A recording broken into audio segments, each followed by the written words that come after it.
Do we have a question from this mic here? Sure. I just first like to say thank you for coming here. And my name is Puya. So I'm a student drama. And I come from Iran, not Iraq. Iran, the old name Persia. So I come from a religious family. My family are Muslim. But I was born as a Muslim. But I didn't want to born as a Muslim because, so as a family I born. But still I haven't accepted Islam because of some certain points. My main question was about the time, like ancient time, back to the 1,000 years ago, when the time the Islam come to my country and we became a Muslim. So as I read in the history and those kind of stuff, I found it out that the Arab countries, so they attacked my country and they invade my country and they brought Islam by force without my king accepted. So Persia was an old country and it was the most civilized country from the ancient time until now. We believe a real God, we were worshipping a real God, and our religion was Zartosh. So he was a prophet also. So we believe in good deeds, good thought, good words. So even Cyrus the Great, he was the king of the world and he was doing a lot of good things. Even some people, they was confused that they called him Masih. He was doing many good things, but he was never said, I'm a prophet, I'm a God. But even though that king, when he attacked the other country, he never killed a civilian, he never raped a woman, and he never made them to change the religion. Even somebody was worshipping a cow, he respect for them, even though he was worshipping a real God. He could make them to worship also same as what is worshipping. But in the Islam way, if you're going to promote your religion, doesn't mean that you have to force it to somebody else or you have to make them to accept that religion. Because, human being means freedom. So anyone, they should have a right, human rights. So maybe those people, they didn't want that religion. So why they have to attack and, to bring it by force? That was the main question that make my heart a bit, to make me to my belief go down. So. Brother, are you Parsi? Pardon? Yeah, I'm from Fars. Are you a Parsi? You mean Farsi? Are you a Parsi? Are you a Zoroastrian? No, I'm not following any religion. You don't belong to any religion? I don't believe. But you said your parents were? My parents are Muslim, but because of this confusion and stuff, I never try to follow the religion. I just believe in real God and doing the good things. So you believe in real God and good things. What are the good things? Where do you get the good things from? Good things like I don't harm the others. Whatever I'm doing, not try to harm the others. That's the first thing. As much as you can do the good things, even helping the others, and believe in the real God, not worshipping a stone or leaf or whatever. And I believe God is single. So, but I didn't. So you have your own philosophy. So you want to bring a new religion. I'm not going to make any religion. I'm just following my brain because as I know, God gave us a brain. So I didn't make my mind busy by following the books. When I was 10 years old, I was just thinking until now even. So I tried to follow thinking, he's saying, God as long as not a stone. Who told you stone is not a God? Anyway, I'll answer your basic question. Your basic question is that Muslims came to Persia and they conquered and they forced people to accept Islam. So no one should force at all. I agree with you. Point to be noted is that today the media promotes that Islam was spread by the sword. I am aware that there are certain black sheep in the Muslim community and there are certain Muslim rulers who did wrong things. But as a whole, Islam was never spread by the sword. Islam was never spread by the sword. It's spread by sword. Sword. Sword means force. Force, yeah. Like you said, now Muslims came and conquered Persia, etc. You see everywhere it's happening. There are wars taking place. But in Islam, it's clearly mentioned in Surah Baqarah, chapter 2, verse number 256.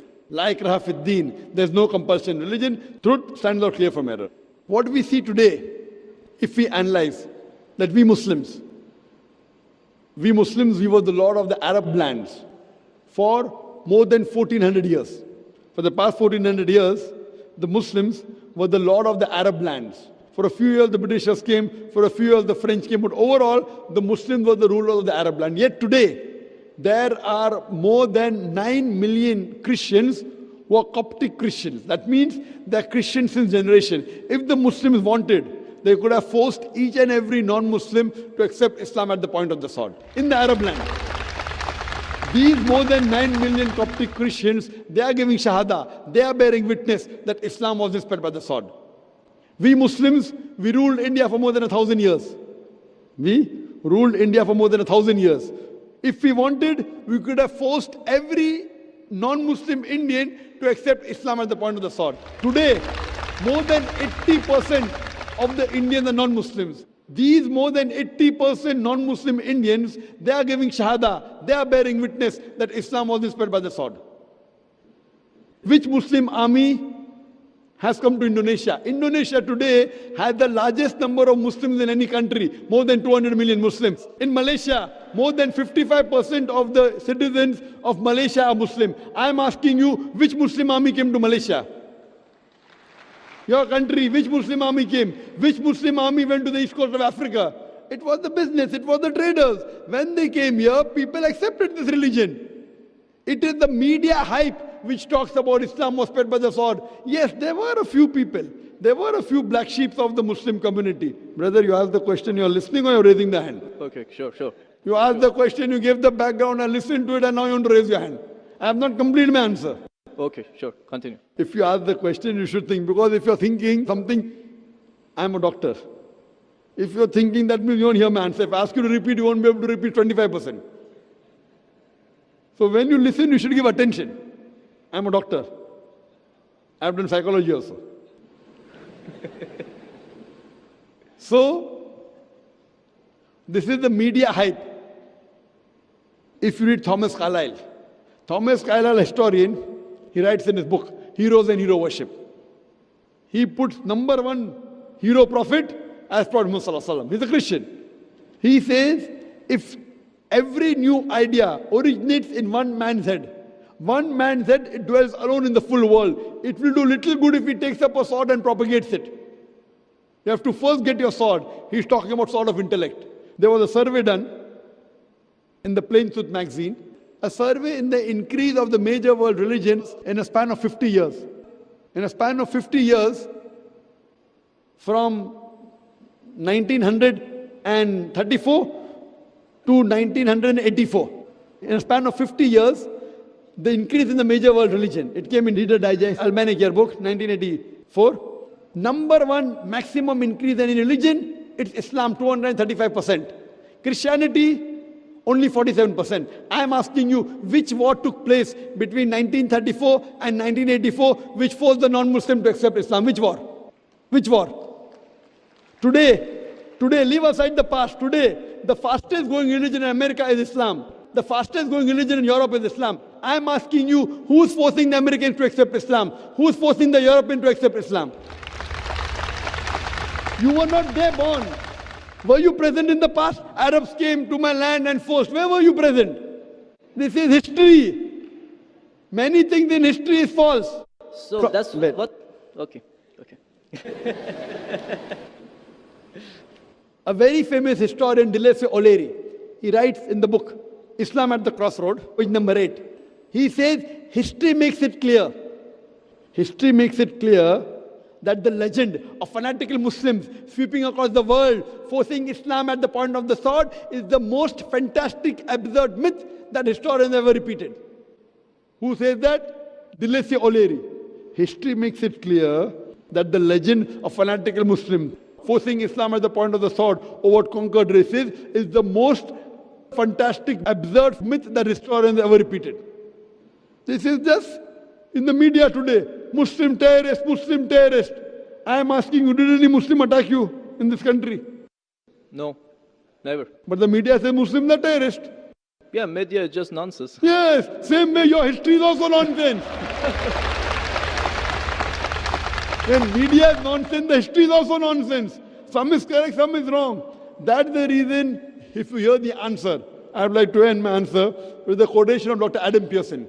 Dr. Adam Pearson says that people who worry that one day nuclear weaponry will fall in the hands of the Arabs, they fail to realize that the Islamic bomb has already been dropped. The bomb of peace. It fell the day Prophet Muhammad, peace be upon him, was born. Good. Thank you, doctor, for your answer. But the point is, I didn't get the right answer because that's not media. That's history. And history is not something that can be written the false way. Because if it be written the false way, it can be changed. But that was the true history in all over the world and is written everywhere. Brother, did you hear my quotation of Dilese O'Leary? Can you repeat it? Repeat what? Repeat Dilese O'Leary's quotation. I said it twice, not once, twice. Most of my answer was once. I said twice. Now repeat it. Repeat at least 50%. So what's the point of repeating that word? I want to know whether it went into your head or not. No, because that's what is in my head that is a history first thing. I am asking you, can you repeat the statement, the answer which I gave earlier? If you cannot repeat, that means it's useless me repeating the answer. You're not listening to me. You're thinking something. No, I'm listening to you. You're Can saying you repeat? that is made, that is can false, you that's the repeat history. the statement of Deleuze O'Leary, a very famous historian? No, I can't. I'm saying it for third time. Listen to it and go behind the queue. Deleuze O'Leary says that history makes it clear the legend of fanatical Muslims forcing Islam at the point of the sword over conquered races is the most fantastic, absurd myth that historians have ever repeated. Deleuze O'Leary says history has been telling falsehood, and you're saying history, I believe in history. Deleuze O'Leary is saying that what history says that Muslims are forcing Islam at the point of the sword is the most fantastic myth that historians have repeated. So you have got influenced by the myth. So now think it's a myth and forget it and believe in the fact. The fact is you read the Quran, and inshallah I want you to revert to Islam. Revert back to the religion of your parents, inshallah. Okay. Okay, thank you. Thank you. In the unseen, and the unseen we only know through the Quran and the Sunnah. No person can know the unseen in its entirety except through the Quran and Sunnah. And we have Allah subhanahu wa ta'ala who has been very merciful to us to tell us what is happening in the unseen. Belief in the unseen is a very fundamental characteristic of a Muslim.